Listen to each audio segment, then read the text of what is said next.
Good morning students. Today in this video we are going to learn about self-instructional modules in teaching social science. This is the 6th unit in teaching of social science part 1. Programmed instruction. So what is programmed instruction? So programmed instruction is a strategy of teaching. That is, usually we used to follow lecture method in the classroom, isn't it? So we used to have lecture method, sometimes we used to have discussion method, or sometimes we used to have group discussions. So like that, this is a new method of teaching, new strategy of teaching students.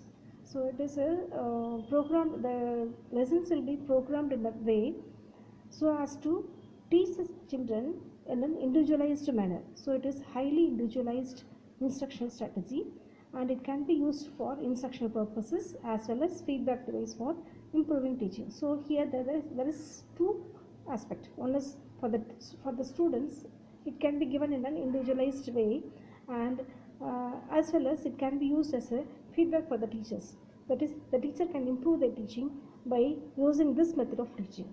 Next, the origin of the programmed instruction is from the psychology of learning. So actually, programmed instruction is not a technique, it is a psychology of, it is a strategy. It is not a technique, it is a strategy. That is, strategy means that is we have some goals to be achieved, and to achieve this goal we used to follow some measures, isn't it? So like that, to teach some lessons, to teach the concepts, we use this strategy.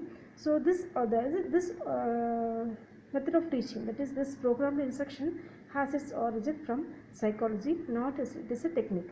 So it is an application of operant conditioning theory by B.F. Skinner. You all know about B.F. Skinner and his theory operant condition. So based on this operant conditioning, this type of instructional strategy is developed. Principles of programmed instruction. So here, how it is being set up. So here it follows some principles. So here the first principle is principle of small steps. That is, the content, the topic is being divided into small steps. That is, the lesson is being divided into small steps, and then it is being fed in a slide or a frame, and then the students will learn each and every slide individually, and they, after learning that topic, they will go to the next topic. So the principle of small step, the lesson is being divided into small steps. And principle of active responding. Here, as I told you earlier, the students will be given the frame, that is, the slide will be presented to the children, and the children will learn the slide. Whatever the content is there in the frame, they will learn, and at the end of the slide there will be some questions based on the content. Whatever is there in the content, they will be having some questions regarding that topic, that content. So the children has to respond to that questions. So sometimes multiple choice questions will be there, true or false will be there. So each and every frame or every slide there will be content, and at the end of the content there will be some questions related to that content, and students have to answer to that questions. So principle of active responding. So students have to respond to each and every frame, each and every slide. Next is principle of immediate confirmation. So the third principle is after the students giving the feedback, that is giving the answers to the questions, the children will know about their responses, whether it is correct or wrong. So principle of immediate confirmation. After every response, after the children giving answers to the question, the children will know whether the answer is correct or not. So it is principle of immediate confirmation. Next is principle of self-pacing. That is, it is as I told you earlier, it is an individualized instruction strategy. So each and everyone will be having their own slides or frame or whatever may be the computers, and they will be learning in their own speed. It is not that common instruction or common class for everyone. Here each and everyone will be having the frame. So the bright students will go faster, and the slow learners will go according to their own pace. So it is based on the principle of self-pacing. and principle of student testing. Here the students test themselves whether their answer is correct, how much we are going faster or slower, so that students can check their own progress. Objectives of programmed instructions. So what are the objectives, why we have framed this new type of programmed instruction? What is the objective? To here, to help the students to learn by doing. Here we by using this instructional programmed instruction, we can help the children to learn by doing. So they learn on their own. Activity based learning, the children learn on their own. They learn, read, they answer the questions, they correct themselves, and they go for next part. So to help the students to learn by doing, to provide the situation to learners at his own pace. So children can learn according to their own pace or speed. So there is no urgent or for the children to learn faster. So they can learn slowly. They should understand the concept very well and then clearly, and then only they can go for the next concept. So they can learn on their own speed. So to help the students to learn without the presence of the teacher. So there is no need for the teacher to be present there. The children can learn on their own. Self-learning materials will be there. The children will be learning on their own speed, and there is no need for the teacher to be there. And to present the content in a manner and a logically related steps. Here the content is being given in small steps and in a logical sequence. So first, what is that? What is the meaning and what is the characteristics? So the content will be delivered to the children in a sequent manner, step by step. So children can learn in a proper way. Help the students to assess his own performance by comparing with the given answers. Here, as the program instruction is being given, the questions will be asked and the immediate feedback will be given. So the children can assess their own performance, whether we are going right or not. So they can compare themselves with the answers that is given in the slides. Characteristics of programmed instruction. Actually, what is the characteristics? What is it? So it is not audio-visual device. Here, actually, it is not an audio-visual device. It is a part of educational technology. So it is a technology that we can teach the children. And it is not a test. Actually, it is not a test. As I told you, the frames will be there. The content will be there. At the end of the content, they will be asking questions. The students have to answer. So actually, so by this you cannot say it is a test. It is not a test, but it is a strategy of the teaching and learning. So it is a strategy to teach the child. Small concepts can be given in a small frame, and the children will learn it, understand, give answers. Then if they go for others, next slide. So it is not a test, but it is a strategy of teaching and learning. So it is not solution to the educational problems. Actually, it is an instructional strategy. So we don't find any solution to the education problems. For example, the children may be very slow learners will be there, and there will be students who are very fast, and they will be having some problems. So it is not going to find any solution to the education problems, but it is an instructional strategy, and it cannot replace the teacher.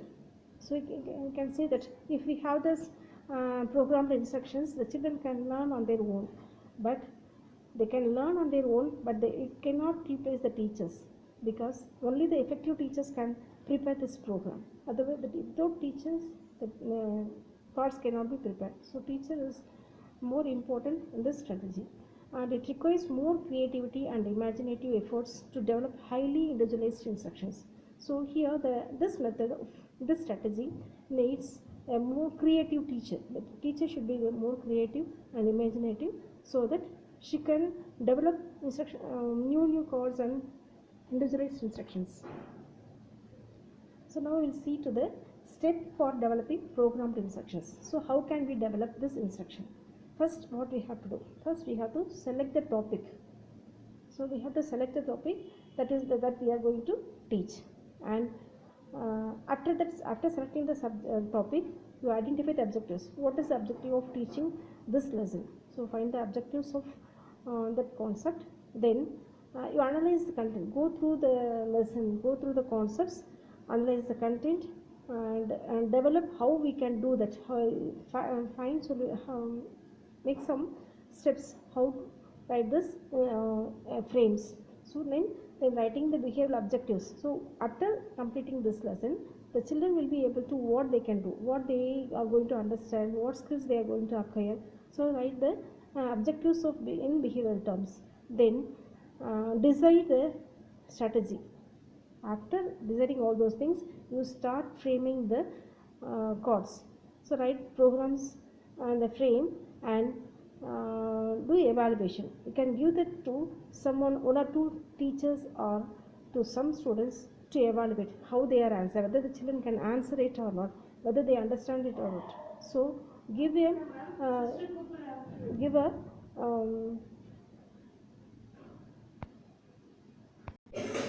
so we have to prepare, we have to evaluate the course whether it is understood by the students or not. So we have to evaluate, then prepare manual of the program. So we have to give some instructions how to follow the instruction strategies. Okay, now we can see what are the types of programming. So there are three types of programming, two types of programming. One is linear program, next one is branching program. Linear program can be called as Skinnerian program. It is developed by P.F. Skinner. And the second type is branching program or intrinsic program. It is actually framed by Norman A. Crowder. Then computer assisted instructions. First, we will see the structure of linear program. We have to frame frames. In that, first one is stimulus frame. So here we are going to give the content. So content will be there, and at the end of the content there will be questions. So we have to get the responses. It may be desirable behaviors. The children have to give the right answers. If they are giving right answers, then we will go for the next frame. If you can see this in this picture, first frame, the content will be there, and then if the children are giving the correct answers, they can go for second frame, third frame, fourth frame. So they will be going on to the next frames, so that children learn in a sequent way. Okay, so we have to give reinforcements. So features of linear program.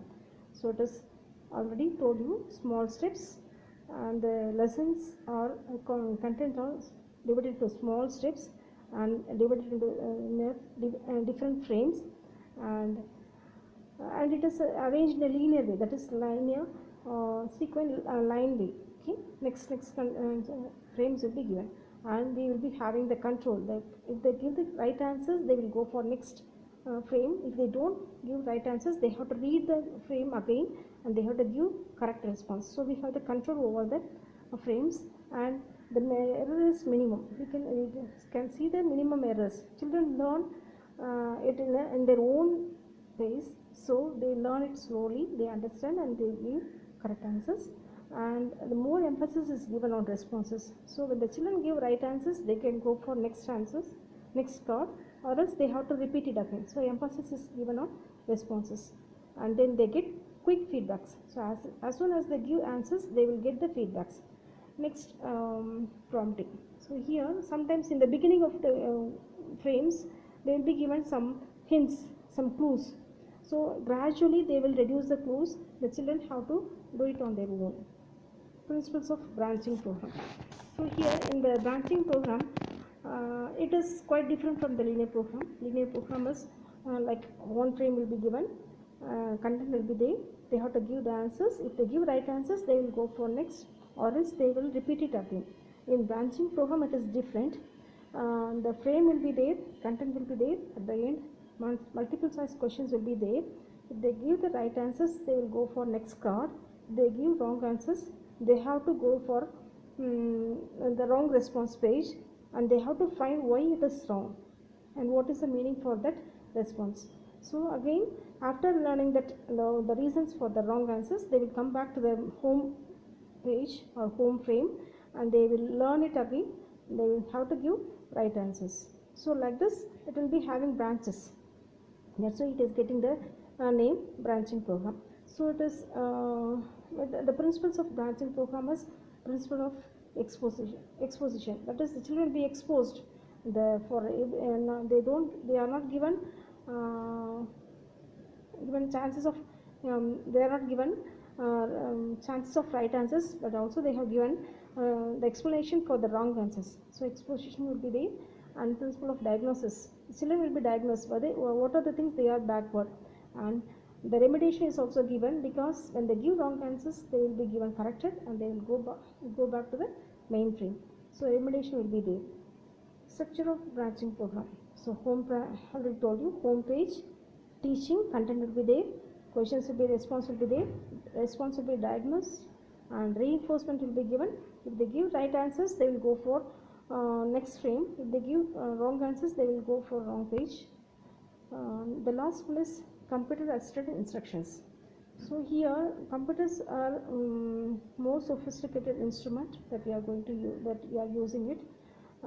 Here we have two pages, one pre-tutorial page and the second one is tutorial page. Pre-tutorial page means that is before we start giving going to the students, the teacher has to prepare the lessons. They have to prepare PPTs or whatever may be, they have to prepare it, and they sometimes they used to test drill measures they will be following. So pre-tutorial page and tutorial page, that is the children, when it goes to the children's hand, the children learn it.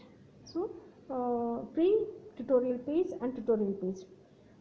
Computer instruction has instructions have impact on teachers. Two impacts. One is teachers' ability is increased by using this computers in teaching. The teachers' ability is increased and teachers become more critical and active.